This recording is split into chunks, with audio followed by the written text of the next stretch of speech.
Yes, welcome to textbook platform.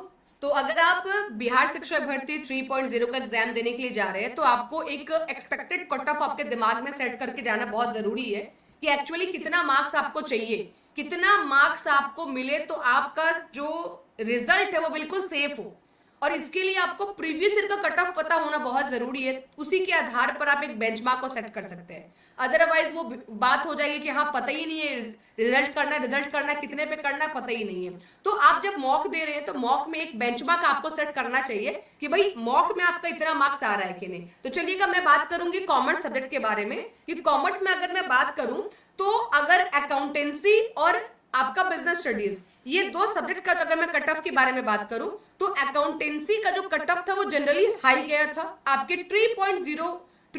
2.0 का मैं cut off जो है वो आपको दिखा रही हूं कि अनरिजर्व कैटेगरी में हमारा 88। टोटल पेपर होता कितने का है? टोटल पेपर होता है 150 मार्क का, जिसमें कि 70 पेपर जो होता है वो जनरल पेपर होता है और जो बाकी 80 क्वेश्चन होते हैं वो आपके खुद का जो सब्जेक्ट वाला पेपर होता है उसका होता है। जैसे कि आपने अकाउंटेंसी, ईपीएस, बीएसटी जो भी आपने सेलेक्ट किया है उसका मार्क्स जो उसका जो सब्जेक्ट है उस पर आपको 80 क्वेश्चंस मिलेंगे, 80 क्वेश्चंस। तो टोटल आपके 150 क्वेश्चंस यहाँ पर होते हैं। तो 150 में जो कट ऑफ आपका गया था अकाउंटेंसी में वो 88 गया था। और सिर्फ अगर मैं बात करूं अकाउंटेंसी का, यानी कि जनरल को अगर हटा दे, सिर्फ पार्ट 3 का अगर बात करें तो उसका 68 कट ऑफ गया था। तो रिजल्ट तो आपका ओवरऑल पे होगा, तो आपको ओवरऑल फोकस करना है कि ओवरऑल कितना आपको टारगेट करना है। अनरिजर्व का 88 गया था, फीमेल का 82, ईडब्ल्यूएस का, फीमेल का जनरली कट ऑफ थोड़ा सा कम जाता है एज कंपेयर टू मेल। अगर हम लोग बात करेंगे तो ईडब्ल्यूएस फीमेल का 77 गया था, एससी का 43, एससी फीमेल का 44 और उसके बराबर एसटी का यहाँ पे कुछ आपका एप्लीकेबल नहीं। एसटी का आपका फीमेल का 42 और मेल का भी 42 ही गया था। ठीक है, ईबीएस का, ईबीसी का आपका 70 और ईबीसी फीमेल का 69। तो ये आपका स्कोर गया था कब? ट्री 2.0 में। तो अब बात होगा मैम कि अभी मेरा एक्सपेक्टेड कट ऑफ कितना जा सकता है। तो देखिएगा day by day competition increase हो रहे हैं, बीएड वाले इतने बच्चे पास हो रहे हैं, कहाँ जाएंगे? सब तो आपके साथ आएंगे ना कंपटीशन करने के लिए। तो अभी आप मान के चलिए कि आपको 95 प्लस स्कोर करना है। कितना स्कोर करना है? आपको 95 प्लस स्कोर करना है। अगर आप अनरिजर्व कैटेगरी में हो और अगर आप मेल हो तो आपको 95 आराम से टारगेट लेकर चलना है। उसके बाद आपका जो अगर फीमेल हो तो आप 93 प्लस लेकर चलेगा, क्योंकि कट ऑफ जो होता है वो डिसाइड होता है कि कितने लोगों ने फॉर्म डाला है, किसने कितना अटेम्प्ट किया है, मेल फीमेल का रेशियो क्या है। तो फीमेल का भी रेशियो इस बार अधिक देखा जा रहा है, तो फीमेल का कट ऑफ भी बहुत ज्यादा कम नहीं जाएगा। ये 90 के आसपास इसका भी कट ऑफ जाएगा, 92 या 93 के आसपास इसका भी कट ऑफ जाएगा। ईडब्ल्यूएस का यहाँ पर आप कट ऑफ लेके चल सकते हैं 86 प्लस आपको लेकर चलना होगा। फीमेल का आपको यहाँ पर 80 प्लस लेके चलना होगा। एससी का कट ऑफ आपका जाएगा 46 प्लस, एससी फीमेल का कट ऑफ आपका जाएगा यहाँ पर 49 प्लस। ठीक है, उसके बाद आपका एस टी एस सी का मेल फीमेल का कट ऑफ आप लगभग 46 प्लस परसेंटेज यहाँ पे लेकर चलिए। और उसके अलावा ईबीसी का जो कट ऑफ मार्क्स होगा वो हमारा कितना बन जाएगा? वो हमारा बन जाएगा यहाँ पर 70 दिया गया है, तो इस बार 5 एक्स्ट्रा आपको लेकर चलना है, मतलब कि 75 प्लस आप यहाँ पे लेकर चल सकते हो। अगेन ईबीसी का 74 प्लस ले सकते हैं और बीसी का आप ले सकते हैं। यहाँ पर बीसी का बहुत ज्यादा डिफरेंस नहीं है जनरल वालों से, यहाँ पर इसका हो जाएगा आपका 84 प्लस और फीमेल का हो जाएगा यहाँ पर आपका 80 प्लस। तो अगर आप अकाउंटेंसी में जा रहे हैं तैयारी करने के लिए तो इसमें से किसी भी कैटेगरी में आप आ रहे हैं तो आपको ये जो बार है, ये कट ऑफ आपको बार को लेकर चलना पड़ेगा, तब जाकर आप सेफ यहाँ पे रह सकते हैं। मैम कट ऑफ इतना हाई जाएगा क्या?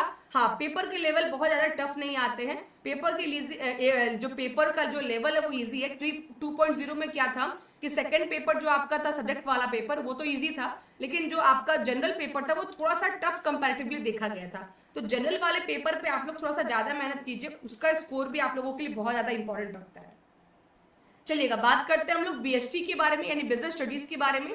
तो इसका जो कट ऑफ गया था वो हमारा कितना गया था? 64 गया था। जनरली इसका कट ऑफ जो है हमेशा अकाउंटेंसी से, दोनों एग्जाम जो आपका फेज 1 और फेज 2 का पेपर हुआ है उसमें अकाउंटेंसी का कट ऑफ ज्यादा देखा गया है और बीएसटी का कट ऑफ कम देखा गया है।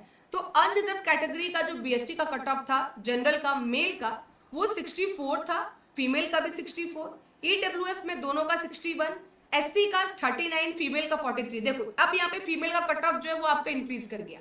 तो आप ये मत सोच रहे कि अरे फीमेल है तो कट ऑफ आपका जो है वो कम ही जाएगा, नहीं, डिपेंड करता है कि कितने फीमेल्स उस एग्जाम में पार्टिसिपेट किए हैं और फीमेल्स ने कितने क्वेश्चंस अटेम्प्ट किए, उसके बेस पर कट ऑफ आपका डिसाइड होता है। अगर फीमेल ज्यादा है एज कंपेयर टू मेल तो बिल्कुल वहां कट ऑफ हाई जाएगा ना, कॉम्पिटिशन वहां पे टफ रहेगा। तो आप अभी जो है यहाँ पर आप 75 प्लस इस बार टारगेट लेके चलो। मैम आपने इतना ज्यादा डिफरेंस बता दिया, यस, क्योंकि ये गैप सबको समझ में आ गया कि बीएसटी में कट ऑफ कम जाएगा, तो बहुत सारे बच्चों का रुझान जो है अब वो बीएसटी के तरफ है। तो बीएसटी और ईपीएस में जहां पहले कंपटीशन नहीं देखा जा रहा था, अब वहां भी कंपटीशन देखा जाएगा। तो इसका असर ये पड़ेगा कि बीएसटी का कट ऑफ काफी ज्यादा हाई जाएगा पिछली बार की तुलना में। जहां पहले 64 गया था वहां पर अब आपका 75 प्लस जा सकता है। तो आपको टारगेट करना है कि 75 प्लस आपके जो है यहाँ पर मार्क्स आपके बनने चाहिए। और वैसे ही आप बाकी का भी देख सकते हैं, और आप यहाँ पर वही एड ऑन एडलेस करके सब में आप जो है लगभग यहाँ पर 9 to 10 मार्क्स और ऐड करके ही आप आगे बढ़िए, क्योंकि बीएसटी का कट ऑफ इस बार तो बढ़ेगा आपका फेज 3 में। ठीक है, तो यहाँ पर इसके लिए आप लोग रेडी रहिए, प्रिपेयर रहिए, अपना मॉक दीजिए और देखिए इतने मार्क्स आपके आ रहे हैं कि नहीं। अगर अभी भी आपको लग रहा है कि नहीं हमारी तैयारी पूरी नहीं हुई है, अगर आपने सेल्फ स्टडी कर लिया, तैयारी पूरी कर ली है तो अच्छी बात है, लेकिन अगर लग रहा है कहीं भी कि नहीं थोड़ा सा और पढ़ लेते ना तो क्लियर हो जाता, तो आप फिर यहाँ पर कोर्स ले सकते हो। 4 मंथ का कोर्स है। मेरे को पता है कि अभी आप लोग को 4 मंथ का जरूरत नहीं है, अभी आप लोग को अगले महीना जून में आपका एग्जाम है, लेकिन हाँ इस कोर्स में आपको जनरल पेपर, कॉमर्स पेपर का पूरा कंटेंट, पूरा एमसीक्यू, पूरा कम से कम इसमें आपको 70 प्लस आपको वीडियो मिल जाएंगे। सिर्फ मैं कॉमर्स के बारे में बात बता रही हूँ, बहुत सारा मैंने एमसीक्यू कराया है, बहुत डेप्थ में मैंने कॉन्सेप्ट दिए हैं। तो एक बार अगर आप रिवीजन कर भी लोगे ना, एक बार सिर्फ रिव्यू भी कर लोगे ना, तो हो सकता है कि आपका स्कोर बढ़ जाए। और हाँ, एग्जाम बार बार नहीं होता है, मौका बार बार नहीं मिलता, अपॉर्चुनिटी बार बार नहीं मिलती है, इस चीज को याद रखना।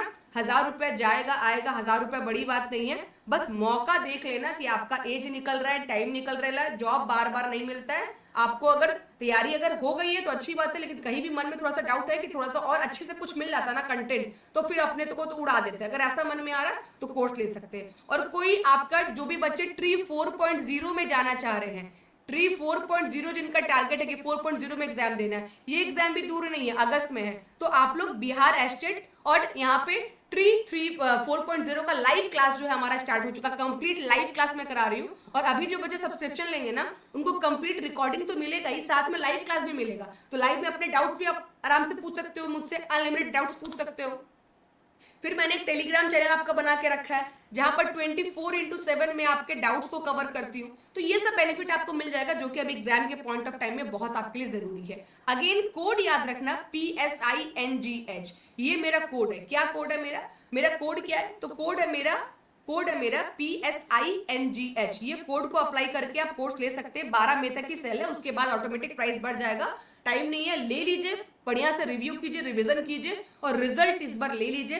4.0 5.0 में बैठने की जरूरत नहीं है। ठीक है, टेलीग्राम पे ज्वाइन कर लीजिएगा मुझे। अगर टेलीग्राम पर कोई भी डाउट है तो आप मुझे टेलीग्राम पे डाल सकते हैं या कमेंट बॉक्स में पूछ सकते हैं। Okay, bye bye, take care, all the very best, bye bye bye bye bye.